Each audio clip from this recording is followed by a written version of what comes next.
In this video, we explain how to convert between the regular or chemical standard state and the biological standard state.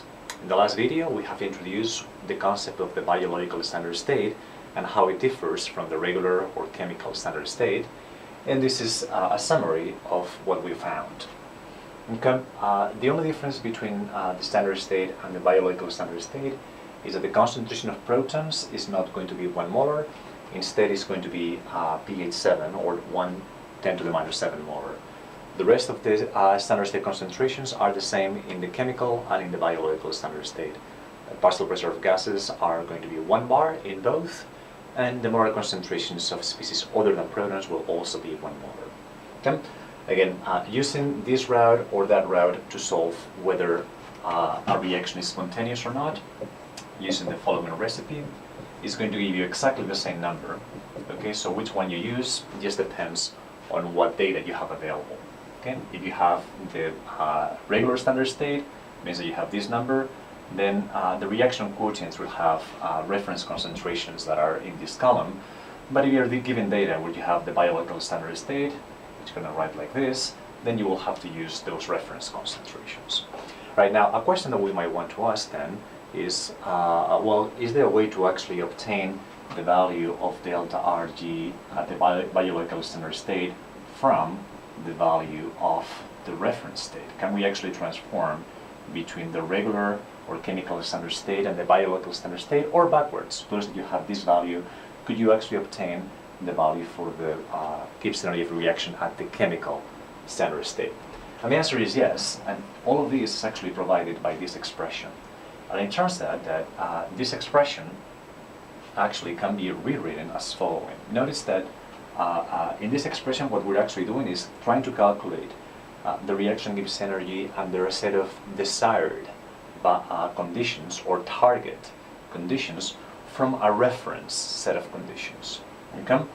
So what we can actually do is say, well, we can actually say that the relationship between the biological standard state and the chemical standard state can be something like this, in which our target might be the biological standard state, our reference is going to be equal to the chemical standard state, and then this reaction quotient should have a comparison of the concentrations or the activities of both of those states. Alright, so let's see how we do this for this particular chemical reaction.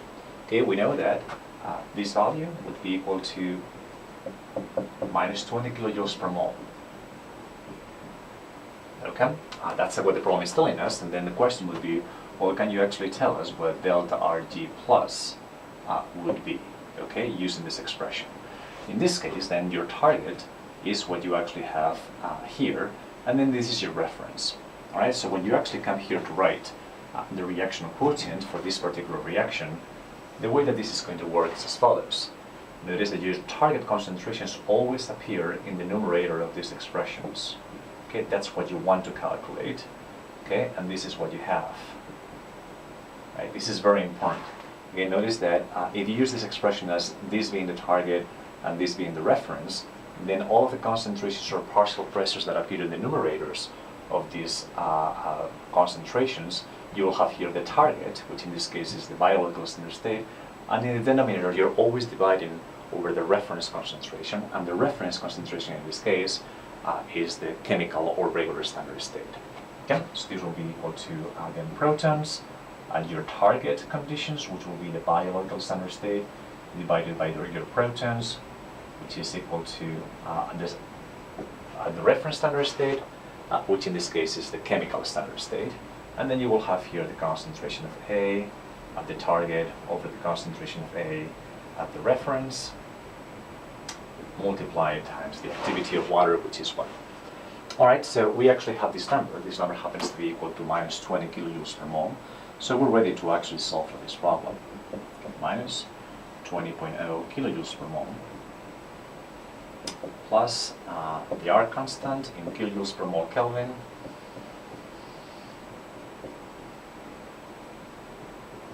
times the temperature, which is 310 Kelvin for this particular problem. And then we have here this reaction quotient, and now we have to plug in numbers with. Right, so let's see if we can write it a little better, give us ourselves some more room. Okay, that is going to be the natural log of the following. All right, so now we go to this table and figure out what the concentrations at the standard state and the biological standard state are, and just substitute them in this particular equation. All right, so in that numerator, this is going to be the concentration of B at the biological standard state, but there is going to be 1 molar because B is not a proton. Okay, so we're going to have that is going to be equal to 1 molar, and the concentration of B at the chemical standard state is also 1 molar, so this is going to be 1 molar. Okay, for A, you're going to have exactly the same thing. Okay, 1 molar over 1 molar. Right? Now, the only difference that you have here is what happens for protons. Again, notice that at your target concentration in this case, okay, that's what you're trying to calculate, that is what is your target. Okay, this will be pH 7 or 1.0 10 to the minus 7 molar. And the reference that you're using in this case is the chemical standard state. That concentration is 1 molar. Okay, so this is what is going to be different. Anyways, you can now plug in your data right here, and this number is going to be equal to minus 61.5 kilojoules per mole. Okay, so for this particular reaction, the difference between the chemical standard state and the biological standard state is about 40 kilojoules per mole. And again, all of that is dictated by this change in the reference concentrations of protons. Notice that the chemical state or the standard state and the biological standard state would be exactly identical if this reaction would not have any protons, because the only difference is what is that concentration of protons, right? If you actually have a reaction which you don't have that, you have a product C and D with no charges, then there's actually no difference at all. The only set of problems for which this biological standard state concentration or reference is going to be different is when you have protons. Okay? So a good homework problem here would be to actually do the problem backwards. The idea would be, could you actually calculate the value of the reaction Gibbs energy at the standard state if you are provided the value for the reaction Gibbs energy at the biological standard state? So you can do this on your own.